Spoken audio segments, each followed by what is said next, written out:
पश्चिम बंगाल के बाद राजस्थान के श्रीगंगानगर से आपको खबर बताते चले, जहां पर श्रीगंगानगर के रहने वाले कॉमेडियन श्याम रंगीला वाराणसी से प्रधानमंत्री नरेंद्र मोदी के खिलाफ चुनाव लड़ेंगे। उन्होंने इस बात की जानकारी सोशल मीडिया पर एक पोस्ट के जरिए दी है।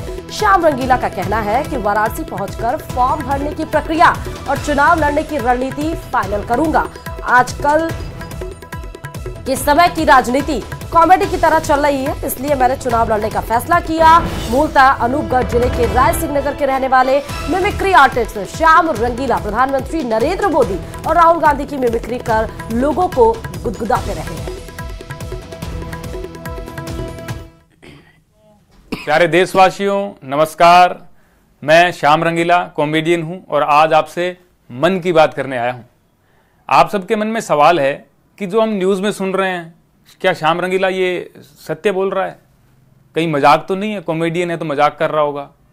लेकिन दोस्तों, ये मजाक नहीं है। मैं वाराणसी से चुनाव लड़ रहा हूँ और मोदी जी के सामने लड़ रहा हूँ। दोस्तों, आप सोच रहे होंगे कि यार इसकी क्या ज़रूरत पड़ी, श्याम रंगीला वहाँ क्यों चुनाव लड़ रहा है? मोदी जी हैं, वो तो प्रधानमंत्री हैं। तो दोस्तों, भारत का लोकतंत्र जो है उसमें कोई भी चुनाव लड़ सकता है और मैं जो चुनाव लड़ रहा हूँ उसका भी एक कारण है, और वो कारण जैसे हमने देखा है पिछले दिनों।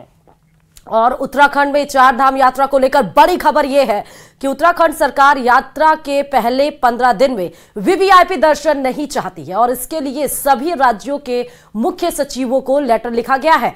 मुख्य सचिव राधा रतूड़ी की तरफ से यह लेटर भेजा गया है, जिसमें शुरुआती 15 दिनों में अपने अपने राज्यों के वीवीआईपी की 4 धाम यात्रा से परहेज करने की अपील की गई है। खासतौर पर केदारनाथ में वीवीआईपी दर्शन को टालने की अपील की गई है। श्रद्धालुओं की भारी भीड़ को देखते हुए यह फैसला लिया गया है।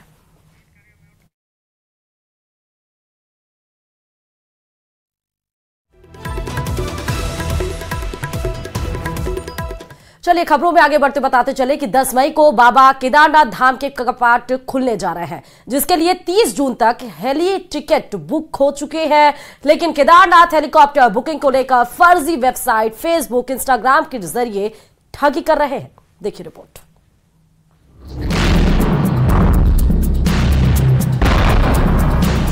केदारनाथ जाने के लिए हेलीकॉप्टर बुकिंग के लिए मारामारी देखने को मिल रही है और हेलीकॉप्टर के टिकट भी आसानी से नहीं मिल पा रहे हैं, क्योंकि सरकार ने केदारनाथ धाम में ब्लैक मार्केटिंग रोकने के लिए IRCTC को ही हेलीकॉप्टर के टिकट बुकिंग का जिम्मा दिया है। लेकिन साइबर फ्रॉड ने अब कुछ और तरीके इजाद किए हैं, जिन पर STF निगरानी रख रही है। लेकिन अभी भी साइबर फ्रॉड एक्टिव है। वहीं पुलिस ने 6 साइट्स बंद करवाए हैं जो फ्रॉड कर रही है। कुछ वेबसाइट्स और कुछ इंस्टाग्राम और फेसबुक पोस्ट हमारी संज्ञान में आई हैं, जहां पर कि क्लेम किया जा रहा है कि उनके द्वारा केदारनाथ धाम की हेली टिकट्स उपलब्ध कराई जाएंगी और ऐसा करके वो लोगों के साथ में फ्रॉड करने का प्रयास कर रहे हैं। तो ऐसी अभी तक 6 वेबसाइट और अनेकों इंस्टाग्राम और फेसबुक पोस्ट को हम लोग डिलीट करा चुके हैं। तो मेरी दोबारा सभी से अपील रहेगी कि केवल IRCTC के माध्यम से टिकट बुक कराने की कोशिश करें। अब आपको दिखाते हैं कि हेली सेवा के नाम पर किस तरह से ठगी की जा रही है। न्यूज़ 18 संवाददाता ने इन फर्जी साइट्स के नंबर पर व्हाट्सएप मैसेज किया और फिर डिटेल ली। संवाददाता ने पैसेंजर बनकर बात की और ठग ने खुद को हेलीकॉप्टर कंपनी का मैनेजर बताते हुए जानकारी देने लगा और फिर टिकट का आधा पेमेंट या 30% ऑनलाइन जमा करने को कहा।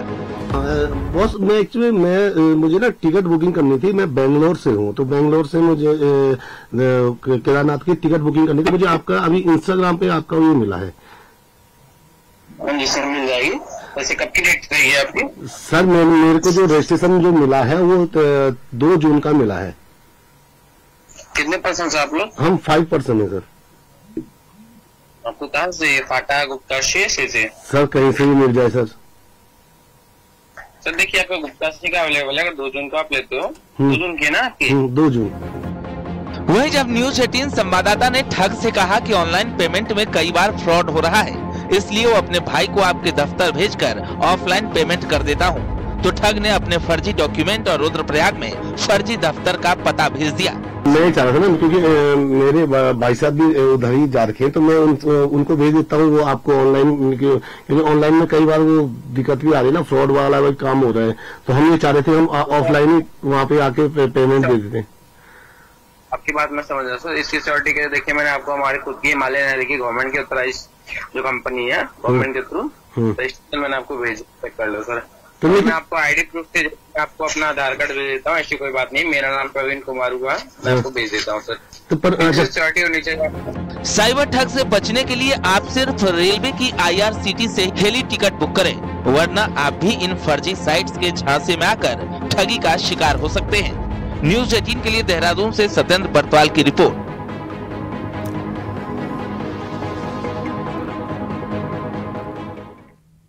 और राहुल और प्रियंका के यूपी में चुनाव लड़ने को लेकर अमित शाह ने निशाना साधा। उन्होंने कहा कि राहुल और प्रियंका अपनी पुश्तैनी सीट पर चुनाव लड़ने का आत्मविश्वास खो चुके हैं, कांग्रेस कंफ्यूज है।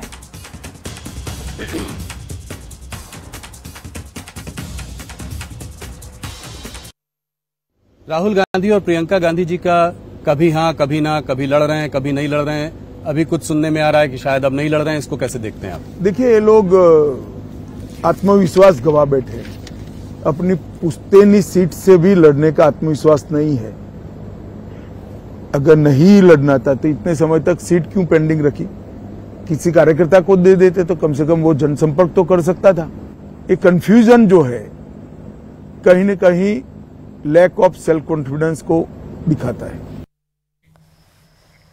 और कैसे पूरा होगा 400 पार का सपना साकार? मिशन हैट्रिक पर क्या है बीजेपी के चाणक्य की रणनीति? प्रधानमंत्री के धमाकेदार इंटरव्यू के बाद गृह मंत्री अमित शाह का एक्सक्लूसिव इंटरव्यू। न्यूज 18 के group editor in chief Rahul Joshi के साथ गृह मंत्री अमित शाह का पूरा इंटरव्यू देखिए आज रात 9 बजे।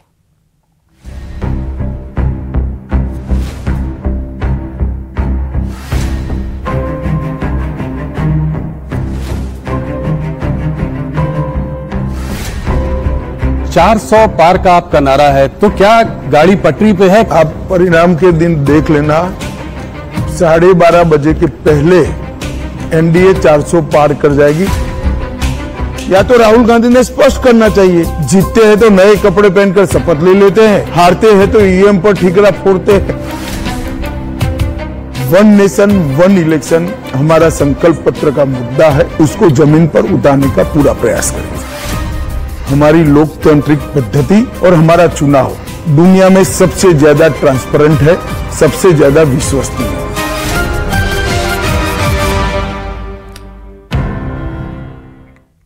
और इस वक्त की बड़ी खबर यह है, आपको बताते चले कि अनुज थापन की खुदकुशी केस में पर्दाफाश हो चला है। दरअसल 30 अप्रैल की रात से परेशान था अनुज थापन, ये सूत्रों के हवाले से खबर मिल रही है। मकोका लगाए जाने से परेशान था अनुज थापन। सलमान खान के घर फायरिंग केस में था आरोपी।